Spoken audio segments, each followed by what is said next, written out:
courageous men and women will have worked throughout the night whilst we were resting soundly in our beds, trying to track down this extremely dangerous man, who, it has to be said, is sex-offending criminal dross and quite simply should not have been in this country. To claim to have converted to Christianity, well, whilst I'm no great theologian, in fact no theologian of any description whatsoever, I've never come across a part of Christianity that sanctions or otherwise authorises the throwing of corrosive substances over women and children. Police are still looking for Abdul Azidi, the man suspected of seriously injuring a mother and her daughters by throwing a corrosive chemical at them. He was last seen at a Tesco store in North London on Wednesday evening with quite severe injuries to his right eye and side of his face. It's now emerged that Azidi was a convicted sex offender in 2018. He was later granted asylum.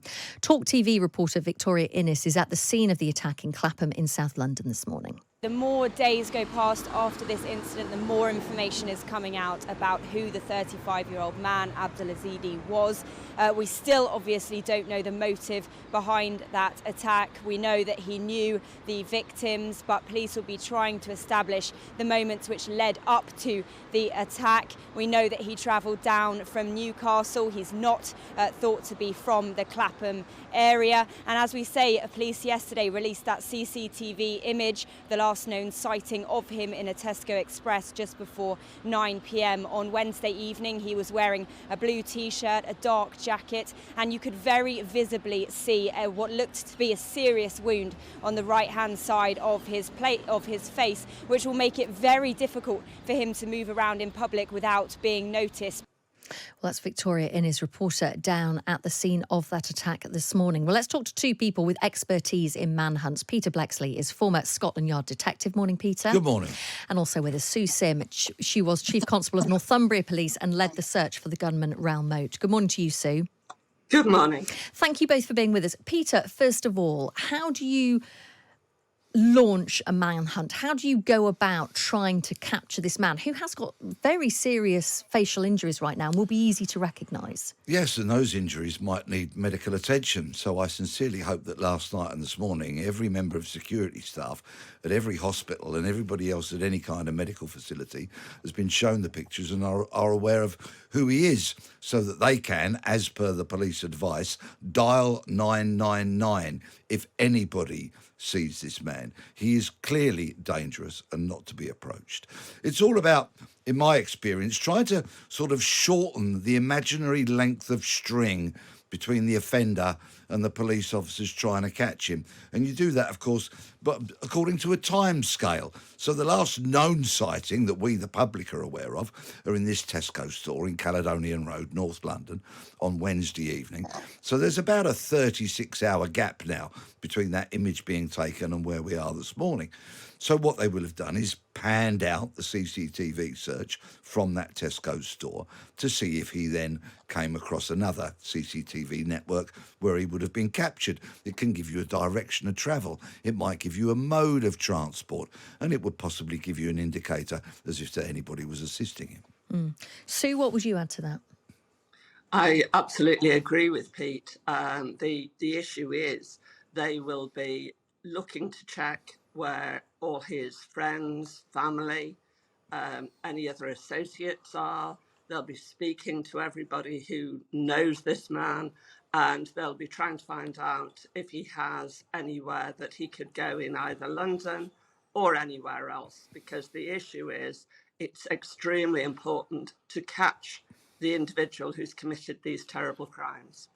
And it must presumably be quite difficult. I mean, Peter, you worked on Manhunt on Channel 4, as we know. It's very difficult to move around without being picked up on CCTV. So there will be a lot that the police will be working on that we aren't aware of. Oh, undoubtedly so, and courageous men and women will have worked throughout the night whilst we were resting soundly in our beds, trying to track down this extremely dangerous man, who, it has to be said, is sex-offending criminal dross and quite simply should not have been in this country. To claim to have converted to Christianity, well, whilst I'm no great theologian, in fact no theologian of any description whatsoever, I've never come across a part of Christianity that sanctions or otherwise authorises the throwing spraying of corrosive substances over women and children.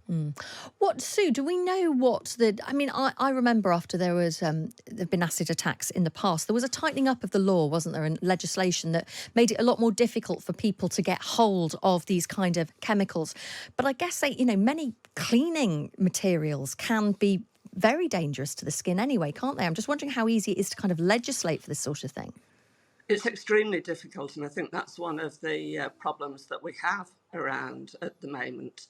The number of attacks of this type have increased by over 45% in the last year. There were 710 attacks last year. There were over 400 the year before. That's an increase in 45%. Of course, the issue is that this is a very, very small proportion of violent crime. However, the difficulty is trying to legislate for things like household bleach, other corrosive elements that are just household items. So how do you actually look to do that? And that's one of the great difficulties with these corrosive agents. Peter, in this investigation, time is obviously of the essence. It's been a couple of days. Are you surprised that he hasn't been caught so far, bearing in mind it happened on Wednesday? I was hoping to wake up to the news that he'd been captured this morning and then I wouldn't be sitting in your studio.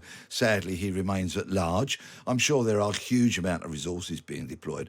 We already know that the Met have called upon the assistance of British Transport Police, and let's remember there's about 280 miles between London and Newcastle to where he has significant links, and also Northumbria Police. So the starting points, of course, are the places, the haunts, the people that he was known to utilise and speak with. There could be others assisting him. Generally speaking, a fugitive has a far greater chance of staying at large if they've got a support network. But of course, any support network, anybody that lends this man any assistance whatsoever could find themselves staring down the barrel of a significant jail sentence if they're convicted of assisting an offender, perverting the course of justice. A whole raft of legislation covers those circumstances. So if you know where he is, there is one thing and one thing only to do, and that is pick up the phone and dial 999.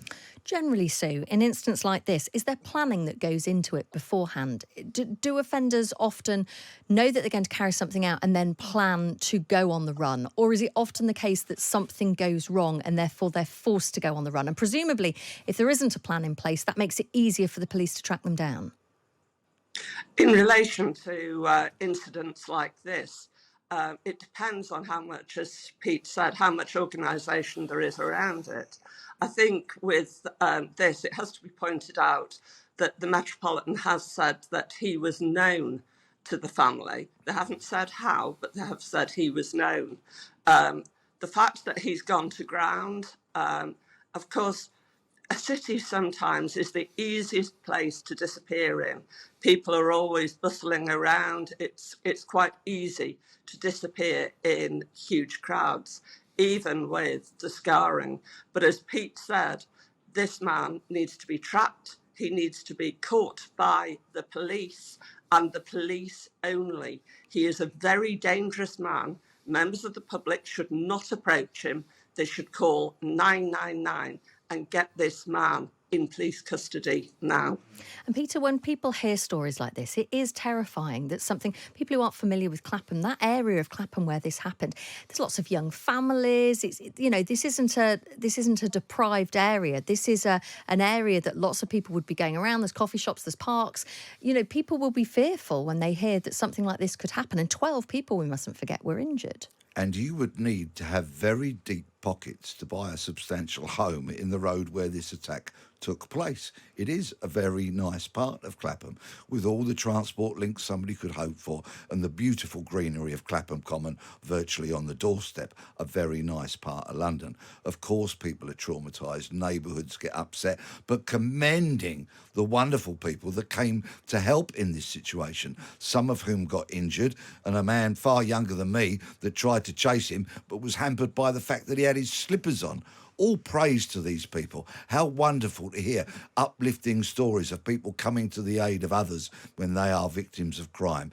This man will be captured, and he will be captured soon. I'm hoping that as the day goes on, perhaps we'll hear some heartening news that he is in police custody. This significant injury, which is, I'm sure, is going to require medical treatment, quite possibly could soon become a source of infection, will need treatment at some stage. Whenever that is, when his head pops above the parapet, as it inevitably will do, and whoever it is that sees him, just make that call.